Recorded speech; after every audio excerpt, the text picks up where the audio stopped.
Gordie Tamayo here, Brandon Stubbs with TheTitleFight.com. Another action-packed weekend in the boxing realm, and actually a couple back-to-back nights that filled the calendar here. And Brandon, we're going to start it off just a little bit differently here. I want to pick your brain, but I want you to throw it out about as far as what fights caught your attention this weekend. You know, what really caught your eye as far as, you know, some of the upsets that actually took place or perceived upsets of this weekend's bouts?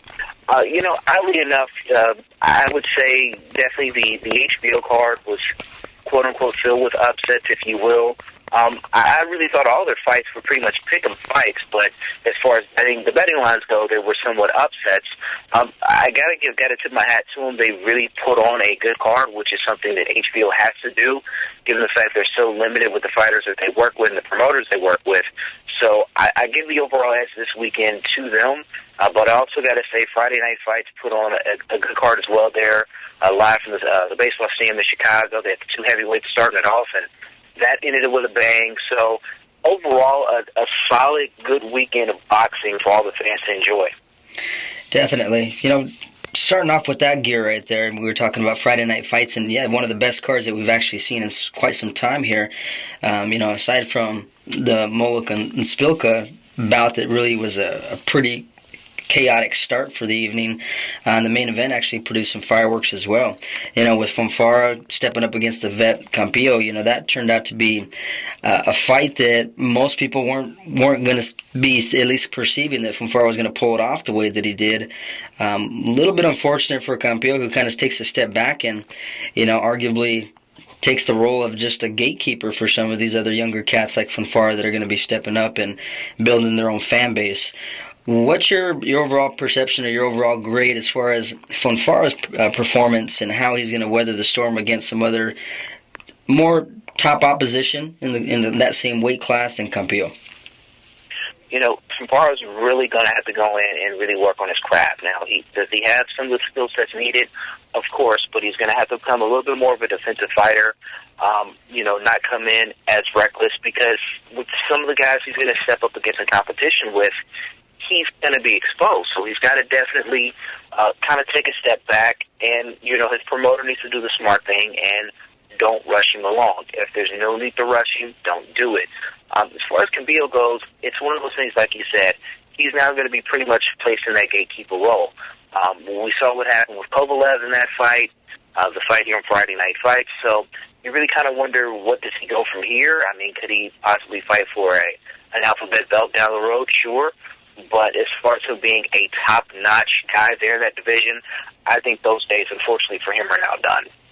Yeah, I believe that's the case as well.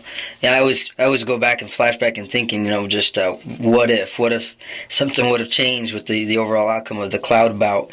He's kind of seemed to, at least in my own eyes, at least gone a little bit downhill from there. And who knows if he would have even been able to step up to the plate and actually done, more so if he would have gotten past that hurdle itself there. But speaking of Kovalev, he stepped up against Nathan Cleverly this weekend as well on Saturday, which turned out to be a pretty exciting outcome with this bout here. There's a lot of hype going into this fight for very good reasons. We've seen Kovalev and him in his destruction of other opponents in the past here, and Cleverly and team were planning on doing the exact opposite, supposedly, and they were predicting they were going to be knocking out Kovalev. What was your overall prediction on this bout, Brandon, pre-fight? Were you predicting a similar outcome of what happened, or what was going through your head? I honestly thought the way it played out was the way it was going to happen.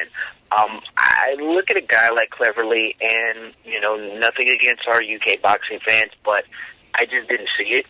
I didn't see him as being this great that he had been made out to be. I really saw nothing in his resume that just completely floored me and wowed me to say, hey, this guy is it.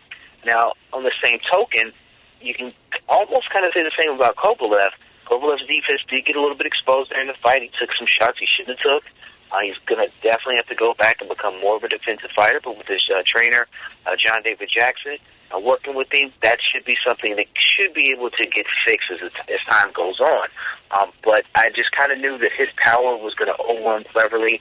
I honestly thought it was going to go a little bit longer than what it did. I kind of thought it would end maybe no later than the 7th or 8th round.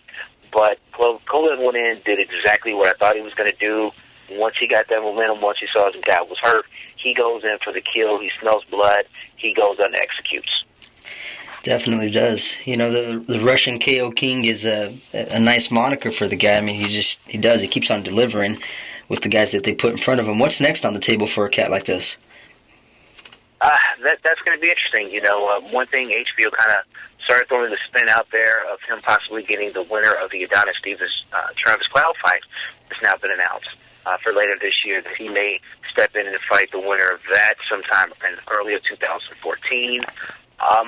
There could always be the potential of Bernard Hopkins sometime next year as well. Mm-hmm. If he gets past his mandatory defense here, I want to say it's now in October, he's now going to take that fight. So there's going to be options for him. He's a name. He's starting to really build a fan base within the boxing community to where people want to see more of him. It's almost kind of like the same thing we saw this time last year with Triple G, exactly, that you're now seeing with Kovalev. Yeah. It's just a lot of similarities there. Defense may be a little bit shaky. They do take punches, but once they connect, they land and they knock their opponents down. Yep, that's exactly what I was thinking on similarities between him and Triple G. Good stuff. I think I'm excited to see what happens next with him. I think there's going to be some pretty solid matchups coming up in his division there, so definitely going to be interesting moving forward from there.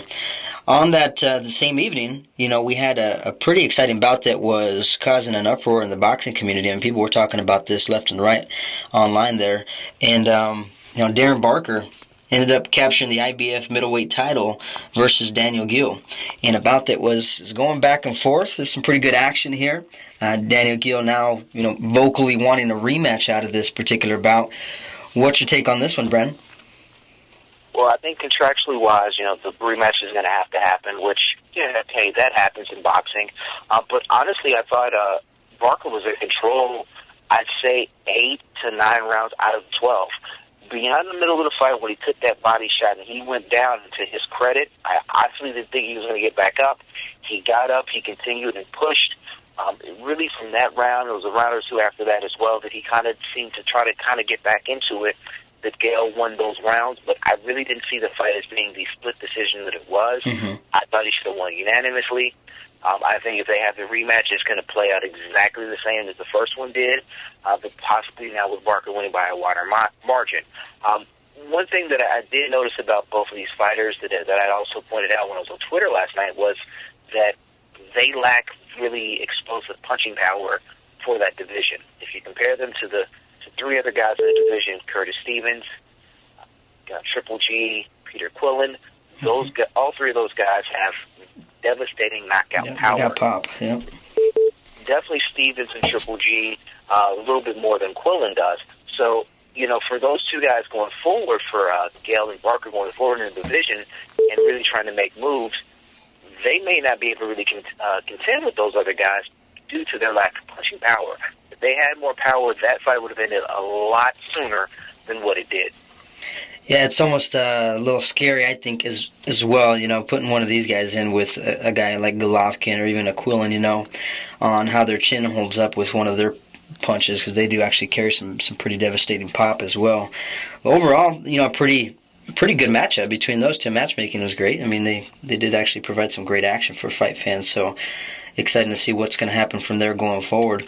Another bout that was on our radar for some time, and we actually got a chance to talk with one camp about this bout was Ana Hulaton taking on Selena Salazar down in Cancun. And I just want to touch up on this because I think there's some interesting dynamics from this bout, both on and off the radar here. But they actually didn't end up televising the bout, unfortunately. Brent, any thoughts on that and the overall reason as to why maybe all that didn't take place? I really was kind of questioning that myself. Now, I know here in the States it was on Fox Sports Deportes, and in their case they had the UFC that was also on the same channel at the same time. So that ran over, so I didn't know if they were going to, wait to kind of push back the fight and then show everything live from that Fox boxing card, or what. They ended up showing another women's fight entirely, which kind of threw me off as well, because this was something that I didn't know was even going to be televised. Right. So it was very kind of a head-scratcher there. I would love to know how that all worked out, because it seemed like once the UFC was over on Fox Support Days and boxing started, they had a fight ready to go, but it was not the fight that we all thought we were going to see on television. Right. A lot of buzz, a lot of work actually went into, building up this particular bout, at least for boxing heads, around the world here. Hulaton's team were diligently working with various media outlets, and they were on their grind, getting things in place here, because part of the rumored outcome of this, should she have gotten past Salazar, was going to be landing a spot on the one here in September. Obviously, that's going to create some kinks. Don't see something like that happening now. I can't help but wonder if only other female fighters were putting in the same work ethic and grind as they were putting into this past bout and before. Could they possibly have stolen the spotlight and been able to land themselves on a spot and still get women's boxing on a different platform? Yeah, absolutely. I mean, what women's boxing needs is just an opportunity. Just with anything, with anybody does in life, all you need is just one opportunity. If you get that opportunity, you have to seize the moment. Unfortunately, with Anna and Salazar's fight not being televised, the winner of that could have actually pushed themselves, like you said, into doing something a little bit bigger. And as well, it was good to see that at least that they did show a women's boxing card, but it was also something that really didn't get the media push here, because we didn't know that was going to be the fight televised. Right. They need opportunity. They need to be able to be promoted just like the guys are. And they need to get out and push their fights as well. Like you said, if all fighters, whether they're men or women, have the same grind as some of these people who are hungry and who really want to get out there, the sport as a whole would grow. Not just men's, not just women's, but it will grow as a whole.